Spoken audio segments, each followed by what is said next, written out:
ये सख्त एक्शन जो इस वक्त लिया जा रहा है। बहुत शुक्रिया आपका ब्रजेश, नजर बना कर रखिएगा, आगे आपसे अपडेट लेंगे। और आइए अब हुंकार में आपका परिचय खास मेहमानों से कराते हैं। हमारे साथ मौजूद है बीजेपी के प्रवक्ता गुरु प्रकाश पासवान, अभय दुबे जी प्रवक्ता कांग्रेस पार्टी, राजीव रंजन जी सचिव जेडीयू, अजीज खान प्रवक्ता हैं समाजवादी पार्टी के, धीरेन्द्र कुमार मुन्ना प्रवक्ता एलजेपी, रामविलास पासवान पार्टी, रवि श्रीवास्तव राजनीतिक विश्लेषक भी हमारे साथ जुड़ रहे हैं। बहुत स्वागत आप सभी का। ठीक है सर, लेकिन अजीज खान साहब, सबको एक साथ आने की अपील बार बार विपक्षी दलों की तरफ से की जा रही है। 23 तारीख को बैठक है, उससे पहले ये जल्दबाजी क्यों सर? ये पीडीए वाला फॉर्मूला विपक्ष की बैठक में भी तो दिया जा सकता था।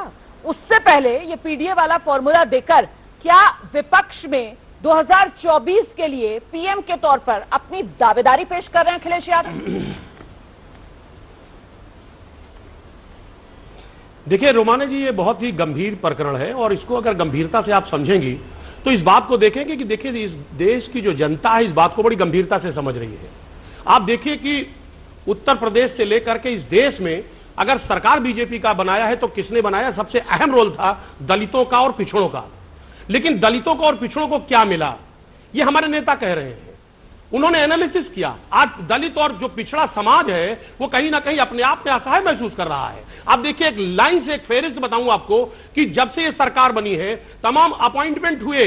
मैं आपको बताऊं, कृषि विश्वविद्यालय बांदा में अपॉइंटमेंट हुआ 16 अध्यापकों का। आप बताइए उसमें कितने दलित और पिछड़ों का अपॉइंटमेंट हुआ? एक का भी नहीं हुआ।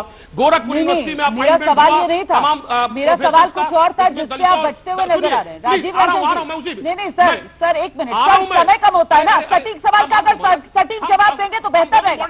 क्या है कि पी से परिवारवाद, डी से डिंपल, ए से अखिलेश। आइए अजीज खान साहब जल्दी से जवाब दीजिए। जी जी, देख कंप्लीट नहीं हो पाई थी बात। तो देखिए इनकी मानसिकता है, इस मानसिकता से ये बाहर नहीं जा सकते। दूसरी बात, जो कि बात मेरी कंप्लीट नहीं हुई थी, हम जो बात कर रहे थे कि जो पिछड़ों का हक मारा गया, दलितों का हक मारा गया, हम एक लाइन से फेरिस्त बता रहे थे कि 42 यूनिवर्सिटी जिसमें आप देखिए एक भी कुलपति ओबीसी का नहीं है, ये किसने हक मारा? जाहिर सी बात है वो ओबीसी समाज कहीं ना कहीं ओबीसी समाज अपने आप में आशान्वित था, लेकिन नहीं हुआ। आप देखिए 500 जजों की भर्ती हुई है, उसमें कितने ओबीसी है और कितने दलित है? 300 संयुक्त सचिव, सुनिए मेरी बात, 300 ज्वाइंट सेक्रेटरी अपॉइंट हुए हैं केंद्र में, कितने दलित हैं और कितने उसमें पिछड़े समाज के लोग हैं? देखिए आपने किसी को हक नहीं दिया जो डिजर्व करता रहा। सुनिए, अरे सर सुनिए ना, मेरी बात सुनिए, बीच में इंटरप्ट मत करिए आप। 69,000 शिक्षकों की भर्ती हुई, आप खुद इस बात को बताइए। उनके आरक्षण काट दिए गए, दलितों के आरक्षण काट दिए गए, पिछड़ों के।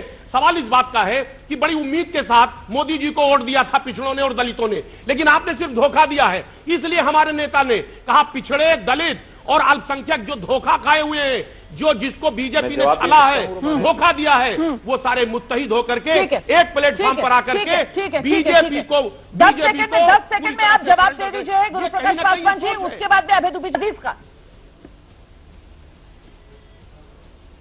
देखिए रोमाना जी, बहुत अहम है। आज जो पार्टियां एक प्लेटफॉर्म पे मुत्तहिद हैं, विपक्षी एक प्लेटफॉर्म पे मुत्तहिद है, बहुत साफ सी बात है। विपक्षी भी ये जानता है कि मोदी जी ने पिछड़ों का, दलितों का और अल्पसंख्यकों के ऊपर बहुत अत्याचार किया है, उनको उनका हक नहीं दिया। तो आज अगर इस हक के मांगने के लिए एक प्लेटफॉर्म पे आ रहे हैं, एक जगह मुत्तहिद हो रहे हैं, तो इसमें क्या बुराई है? इसमें बीजेपी को तकलीफ क्या है? जब बीजेपी ने यह कारनामा किया है तो जाहिर सी बात है इस कारनामा के खिलाफ में आज कहीं ना कहीं विपक्ष गोलबंद है। और आने वाले वक्त में इनको दिख जाएगा कि दलित की क्या ताकत होती है, पिछड़ों की क्या ताकत होती है, अल्पसंख्यकों के पास कितनी ताकत है, ये इनको कहीं ना कहीं एहसास होगा। और एहसास हो रहा है, इसलिए इनको मिर्चा लग रहा है कि जो हम लोग इकट्ठा होने जा रहे हैं और इकट्ठा एक पॉलिसी मेंटेन करने जा रहे हैं कि जो हक जिसका मारा गया है पिछड़ों का, दलितों का, उनका हमें हक हर हाल में दिलाना है। क्योंकि इकट्ठा यूपी स्पेसिफिक अगर मैं मिलाकर सबसे बड़ा सवाल यही कि पीडीए वाला फॉर्मूला जो अखिलेश यादव की तरफ से दिया गया है, क्या पीडीए से परवाज चढ़ेगी विपक्षी एकता? 24 चुनाव को लेकर तैयारी जोरदार तरीके से करता हुआ विपक्ष नजर आ रहा है। छोड़ ब्रेक के लिए यहां पर रुक रहे हैं, फौरन लौट रहे, रहिए हमारे साथ।